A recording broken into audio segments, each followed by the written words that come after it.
欢迎来到新兴消息频道，请订阅频道，所以大家不要错过当天最热门的新闻。我们今天的时事通讯包括以下内容：杨超越成不了赵丽颖。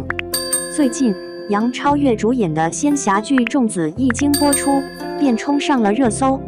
这部根据同名小说改编的电视剧，包含了不少爆款仙侠 CP 的要素，禁忌师徒虐恋、仙界尊者和煞气少女的反差设定，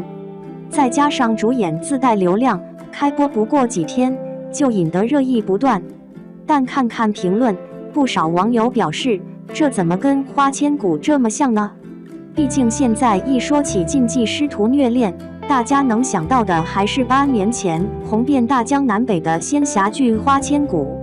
设定相似，便少不了比较。除了师徒恋，女主万念俱灰后黑化并离开男主，主角在苍生与爱恋间艰难抉择等剧情，也让人莫名熟悉。只是就目前播出的剧集来看，从剧情到服化道，再到演员演技，似乎远远够不到花千骨的标准。2023年了，国产仙侠剧怎么又开始拍低配花千骨？01不完美的花千骨怎么这么能打？改编自同名小说的《花千骨》，2015年夏天在湖南卫视首播后，便掀起了追剧狂潮。作为天煞孤星的少女花千骨，机缘巧合下成为了长留上仙白子画唯一的女徒弟。师徒两人于朝夕相伴中情愫渐深，在冲破一系列矛盾困境后，两人终于成为一对远离尘世的神仙眷侣。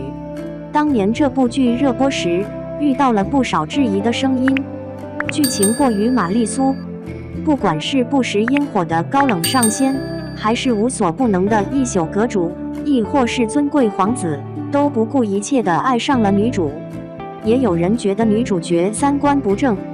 一定要逼心怀天下的男主做出要我还是要这个世界的悖论选择，让男主角放弃了自我与执念，算不上是美好爱情。妆容浮夸、打光欠佳等问题也不时被人吐槽，但花千骨自也有不可忽视的亮点。在他之前，大火的仙侠剧诸如《仙剑奇侠传》《古剑奇谭》多从男性视角展开，讲的是少年义气；花千骨则围绕女性主角展开，虽然被指玛丽苏，却为仙侠剧提供了新鲜的女性视角。师徒恋的设定在当时也让人觉得新奇刺激，加之赵丽颖乖巧甜美的形象与人设相符，或建华颜值符合观众期待，又有 BGM 年轮千古等优美又贴合剧情的配乐加持，种种亮点让花千骨成为当年的现象级爆剧，创下不少纪录。收视率破3，历史第1周播剧，首部播放量破200亿的电视剧，作为仙侠剧入围金鹰奖和白玉兰奖2大国内权威奖项。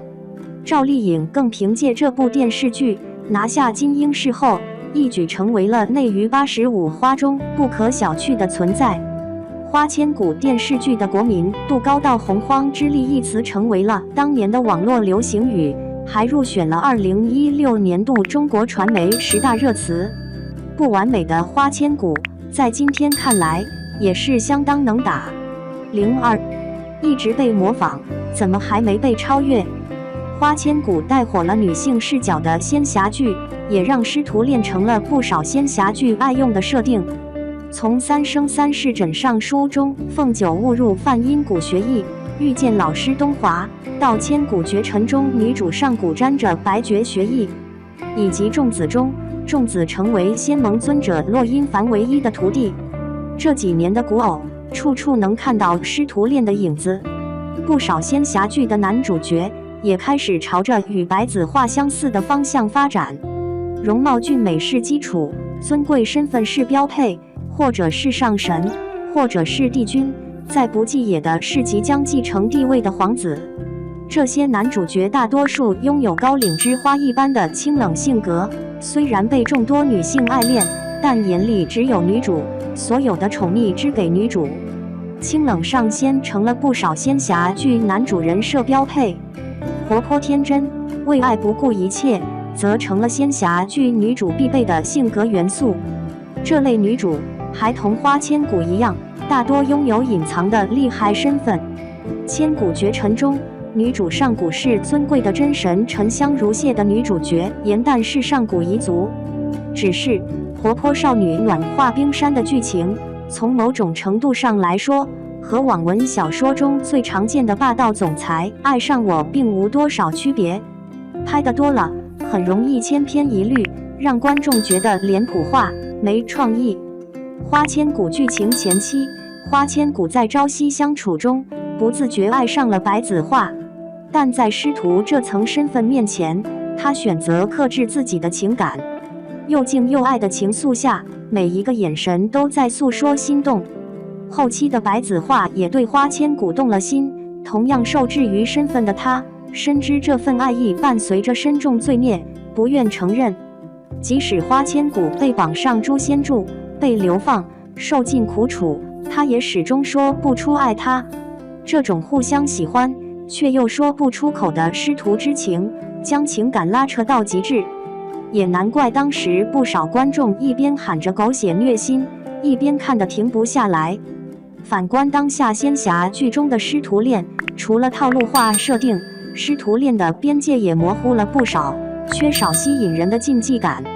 仲子的前几集剧情中，本应是高岭之花的骆宾凡，更像一个亲和力十足的老父亲。